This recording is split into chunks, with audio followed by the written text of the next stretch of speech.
تبارك الذي نزل الفرقان على عبده ليكون للعالمين نذيرا. ایک مرتبہ نبی پاک علیہ السلام کے سامنے حضرت عمر خلیفہ ثانی تشریف لے آئے. آپ علیہ السلام نے فرمایا اے عمر تم مجھ سے محبت کرتے ہو؟ تو حضرت عمر رضی اللہ تعالیٰ عنہ نے فرمایا اللہ کے نبی صلی اللہ علیہ وسلم آپ سے مجھے اتنی محبت ہے کہ اگر مجھے شدید پیاس لگی ہو، مجھے سخت پیاس لگی ہو اور مجھے پانی دیا جائے تو میں پانی کو منع کر دوں گا، اور میں پھر آپ کی محبت اس سے بھی کہیں زیادہ ہے. آپ علیہ السلام نے پھر فرمایا اے عمر تم اپنے دل کی کیفیت بتاؤ، تم اپنے دل کا حال بتاؤ. تو حضرت عمر رضی اللہ عنہ کے بارے میں لکھا ہوا ہے میرے عزیزوں کہ حضرت عمر رضی اللہ عنہ نے تھوڑا توقف کیا، تھوڑا ٹھہر گئے، تھوڑے آرام گئے اور اپنے آپ کو خاموش کر لیا. اس کے بعد فرمایا اے اللہ کے نبی صلی اللہ علیہ وسلم اب آپ کے اب میرے نزدیک آپ سے بڑھ کر، آپ سے زیادہ، آپ سے بڑھ کر میرے نزدیک کوئی بھی میرے نزدیک پیارا نہیں. اگر میرے نزدیک کوئی پیارا ہے صرف اور صرف آپ ہیں. لیکن آج کیا ہے؟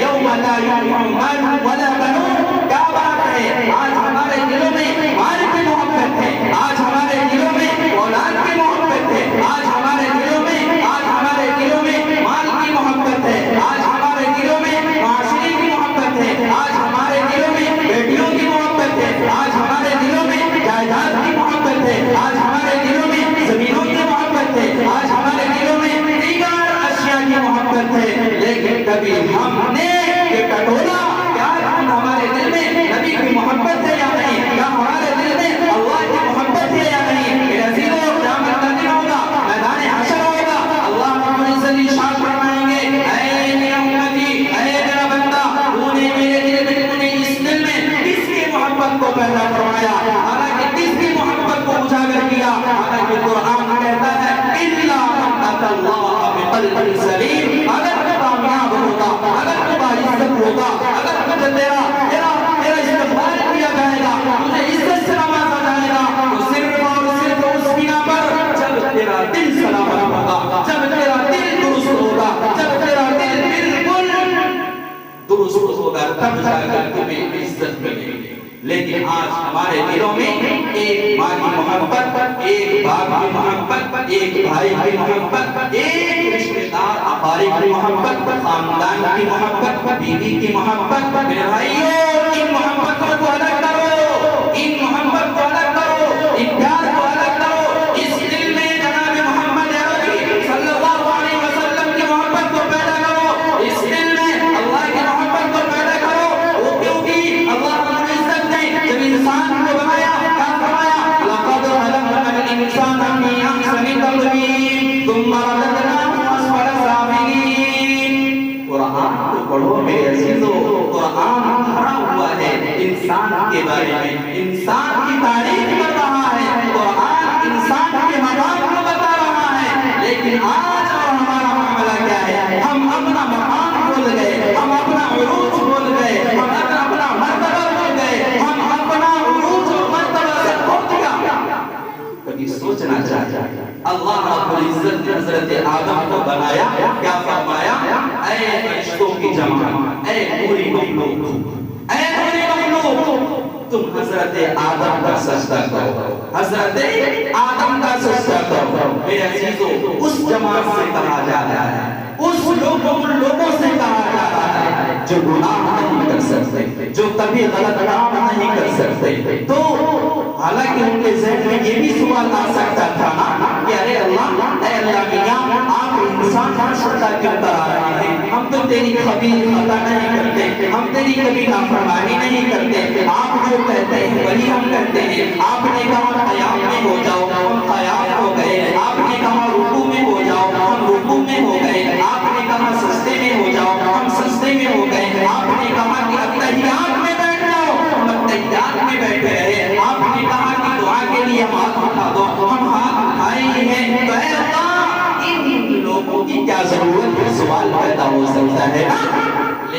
میرے عزیزو اللہ رب العزت یہ بتلانا چاہتے ہیں، فرشتوں سے سجدہ کرا کے بتلانا چاہتے ہیں، اے میرا بندہ، اے میرا بندہ، اے میری بندی، تو سوچ لے تیرا مقام کتنا بڑا ہوا ہے، تیرا مرتبہ کتنا بڑا ہوا ہے۔ میں نے ان جماعتوں سے سجدہ کرایا جن جماعتوں نے اگر چاہے کہ گناہ کر لیں، اگر وہ چاہے کہ گناہ کریں تو وہ چاہ کر بھی نہیں کر سکتے، کیونکہ ان کے اندر وہ مادہ ہی نہیں، وہ صفت ہی نہیں، وہ اوصاف ہی نہیں، کیونکہ انسانوں کے اندر دو صفت اللہ رب العزت نے رکھے ہیں، اور فرشتوں کی جماعت کے اندر اللہ نے صرف ایک ہی صفت رکھے ہیں، یعنی کہ خیر ہی خیر کی صفت ہے، اور ہمارے اندر شر کی بھی صفت ہے اور خیر کی بھی صفت ہے، اگر چاہیں تو اچھا کریں، اگر چاہیں تو برا کریں۔ اس لیے میرے عزیزو یہ طالب علم پیغام دے رہا ہے، یہ میسج دے رہا ہے، گاؤں والی مسجد سے آپ کو یہ پیغام دے رہا ہے کہ ہم شر کو چھوڑ کر، ہم برائی کو چھوڑ کر، ہم خرافات کو چھوڑ کر ارشاد نبوی کے مطابق اپنی زندگی گزاریں، ارشاد نبوی کے مطابق اپنی زندگی گزاریں، اور نبی پاک علیہ الصلوۃ والسلام کے ارشادات کے مطابق اپنی زندگی گزاریں، کیونکہ اگر کسی کو نمونہ بنانا ہو، کسی کا آئیڈیل بنانا ہو، کسی طریقے پر چلنا ہو، کسی کے راہ سے ہو، کسی کو فالو کرنا ہو، وہ صرف اور صرف اس کی ذات ہے۔ قرآن کہتا ہے لقد کان لکم فی رسول اللہ اسوۃ حسنہ، کہ اگر تمہیں کسی کا طریقہ اختیار کرنا ہو، اگر کسی کی پیروی کرنا ہو، اگر کسی کا نمونہ بنانا ہو، اگر کسی کی اتباع کرنا ہو، تو صرف اور صرف وہ ذات نبی پاک علیہ الصلوۃ والسلام حضرت محمد عربی صلی اللہ علیہ وسلم کی ذات ہے۔ اگر ہمیں باعزت زندگی گزارنا ہے، سلیقے سے رہنا ہے، تو صرف اور صرف اس کی ذات میں ہے نبی کریم صلی اللہ علیہ وسلم کی اتباع۔ اگر کوئی چاہے کہ ہم دنیا کے لوگوں کی اتباع کر کے کامیاب ہو جائیں، کسی ہیرو کی نقل کر کے، کسی اور کی نقل کر کے ہمیں کامیابی مل جائے، تو کان کھول کر سنو میرے عزیزو، وقتی طور کے لیے تمہیں تو عزت مل سکتی ہے، وقتی طور کے لیے تمہیں عروج مل سکتا ہے، وقتی طور کے لیے تمہیں بلندی مل سکتی ہے، لیکن کوئی گارنٹی نہیں، تم کبھی ہلاک ہو سکتے ہو، تم کبھی برباد ہو سکتے ہو، تم کبھی نیستنابود ہو سکتے ہو۔ لیکن نبی پاک علیہ الصلوۃ والسلام نے ارشاد فرمایا، اے میرے بھائیو، اے میرے عزیزو، اگر تمہیں کامیاب ہونا ہے، اگر تمہیں باعزت زندگی گزارنا ہے، اگر تم عزت چاہتے ہو، اگر تم بلندی چاہتے ہو، اگر تم سرخروئی زندگی گزارنا چاہتے ہو، تو صرف اور صرف میرے بتائے ہوئے طریقے پر ہے۔ اگر تم میرے بتائے ہوئے نقش قدم پر زندگی گزارو گے تو کامیاب ہے، ورنہ ناکامی ہی ناکامی ہے۔ اس لیے ہمیں فکر کرنے کی ضرورت ہے، اور یہ جو پروگرام اس مقصد کے لیے رکھا گیا ہے اصلاح معاشرہ کے طور پر، تو ہمیں اس کے بارے میں سوچنا چاہیے۔ جن لوگوں نے یہ پروگرام سجایا اور بسایا، میں ان کے لیے عطا گہرائیوں سے، دل کی عطا گہرائیوں سے دعا کرتا ہوں اللہ رب العزت ان کی تمام جائز تمناؤں کو پورا فرمائے، اور یہ مقصد کو سامنے رکھ کر پروگرام رکھا گیا ہے، اللہ کامیابی نصیب فرمائے۔ میرے عزیزو، ہم یہ سوچنا چاہیے کہ ہماری زندگی میں نماز ہے یا نہیں، ہماری زندگی میں دین اسلام ہے یا نہیں، ہماری زندگی میں نبی پاک علیہ الصلوۃ والسلام کی محبت ہے یا نہیں۔ اگر ہے تو شکر ادا کرنا چاہیے، اور اگر نہیں ہے تو اس پر عمل کرنے کی کوشش کرنی چاہیے۔ اور اسی طریقے سے میں ایک اور بات بتاؤں، ایک مرتبہ حضور پاک علیہ الصلوۃ والسلام، یہ حدیث مسند احمد اور ایک کتاب ہے مولانا یوسف صاحب قادری رحمۃ اللہ علیہ متفق حدیث، یہ حدیث اس لیے بتانا چاہتا ہوں کہ میرا اور آپ کا مقام کیا ہے۔ حضور پاک علیہ الصلوۃ والسلام مسجد نبوی میں تشریف فرما بیٹھے ہوئے، آرام کر رہے ہیں، صحابہ کرام کا ہجوم ہے، جیسے میں آپ سے بات کر رہا ہوں آپ لوگ بیٹھے ہیں، بالکل یہ میں بتا رہا ہوں، وہاں اور الگ کیفیت نہیں ہوگی، لیکن بالکل ایک جو انداز ہوتا ہے، یعنی کہ بیٹھے ہوئے سب لوگ۔ حضور پاک علیہ الصلوۃ والسلام اچانک ارشاد فرمانے لگے، میرے دوستو، میں اپنے بھائیوں کو دیکھنا چاہتا ہوں، میں اپنے بھائیوں کو دیکھنا چاہتا ہوں۔ صحابہ کرام ایسی جماعت جو حضور پر ہمیشہ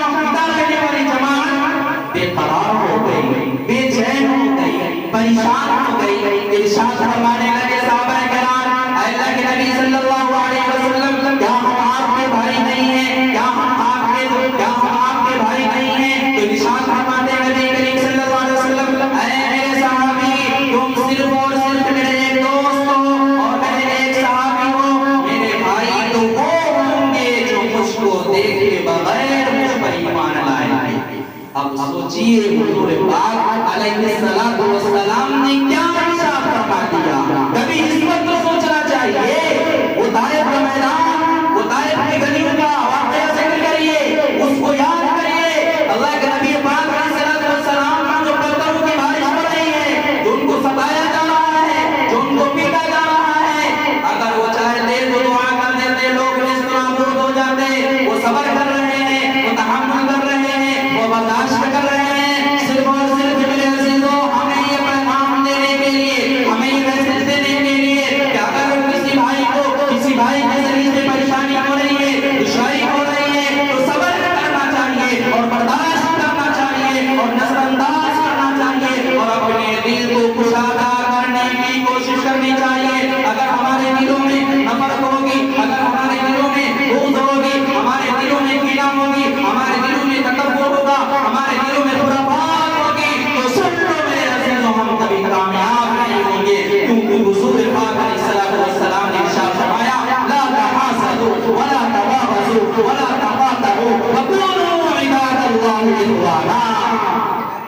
کہ اگر کسی کے دل میں بغض ہو، کسی کے دل میں کینہ ہو، کسی کے دل میں پریشانی ہو، اس کو دور کرو اور سب لوگ ایک ہو کر زندگی گزارو. وَكُونُوا عِبَادَ اللَّهِ إِخْوَانًا. سب کے سب بھائی بن کر زندگی گزارو. آج کیا ہے ہمارا معاشرہ کیسا ہے، اس کے بارے میں جائزہ لینا چاہیے، اس کے بارے میں فکر کرنی چاہیے. اور یہ بھی ساتھ ساتھ عرض کرتا چلوں کہ ہر فرد کا جو بڑا ہو اس کی ذمہ داری بنتی ہے کہ ہماری خود کی زندگی کیسے گزر رہی ہے، ہماری زندگی میں نماز ہے یا نہیں، ہماری زندگی میں روزہ ہے یا نہیں. سب کچھ ہے تو الحمدللہ. اسی طریقے سے اگر میرا ایک بیٹا ہے وہ نماز پڑھتا ہے یا نہیں، یہ فکر کرنے کی ضرورت ہے. اگر نہیں پڑھتا تو اس کو کہا جائے وہ نہیں پڑھے، مارا جائے، اور اگر نہیں کرے تو اس کو ڈانٹا جائے. کیونکہ قرآن کہتا ہے اے ایمان والو خود کو بچاؤ اور جہنم کی آگ سے بچاؤ. اگر ہم نماز پڑھ رہے ہیں، ہم زکات دے رہے ہیں، ہم روزہ رکھ رہے ہیں، ہم اپنی زندگی نبی پاک علیہ السلام کے بتائے ہوئے طریقے پر گزار رہے ہیں، تو یہ فکر کرنے کی ضرورت ہے کہ ہمارا جو بیٹا ہے یا بیٹی ہے یا ہمارے گھر میں رہنے والے جو افراد ہیں، ان کی زندگی میں نماز ہے یا نہیں، ان کی زندگی میں قرآن کی تلاوت ہے یا نہیں، ان کی زندگی میں اسلام ہے یا نہیں، ان کی زندگی میں نبی پاک علیہ السلام کے بتائے ہوئے طریقے پہ زندگی گزار رہے ہیں یا نہیں. اگر گزارتے ہیں تو الحمدللہ، اور اگر نہیں گزار رہے ہیں تو ان کو ٹھیک کرنے کی ضرورت ہے، ان کو درست کرنے کی ضرورت ہے. کیونکہ اگر ہم نے درست نہیں کیا تو کل ہماری گڑبڑ ہوگی. کیونکہ قرآن شاہد ہے، قرآن گواہی دیتا ہے کہ اگر ہم نے نماز پڑھا، اگر ہم نے روزہ رکھا اور اس کے بھی مقابل ہمارا بیٹا ہے یا ہمارا بھائی ہے وہ نماز نہیں پڑھتا تو اس کی فکر کرنے کی ضرورت ہے. تو بالکل اس مسجد کے جو امام صاحب ہیں اور اس مسجد کے جو ذمہ دار ہیں، یہاں پر جو اقدام چلتا ہے، لوگوں کی زندگی ابھی چاہتی ہے دین اسلام نہیں سیکھ پاتا تو پریشان ہونے کی بات نہیں ہے. ایک بات ہی بتا کر مکمل کر رہا ہوں.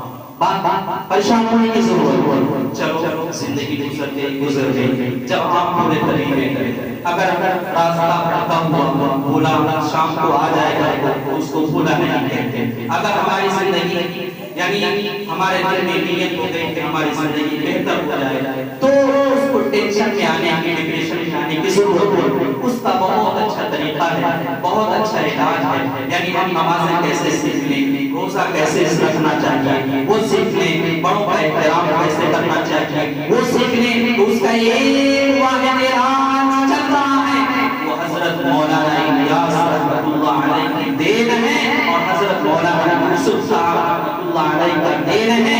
انہوں نے ایک جماعت چلائی جس سے ہم اور آپ ایک نام سے جانتے ہیں، تبلیغی جماعت. تو جہاں تک ہو سکے ہم اور آپ اس میں لگ کر کے، اس میں وقت دے کر کے اپنی زندگی کو درست کرنے کی کوشش کریں. کیونکہ میرے عزیزوں ان کا مقصد، ان کا صرف اور صرف مقصد یہی ہے کہ ہمارا بھائی جو راستہ بھٹکا ہوا ہے، بھولا ہوا ہے،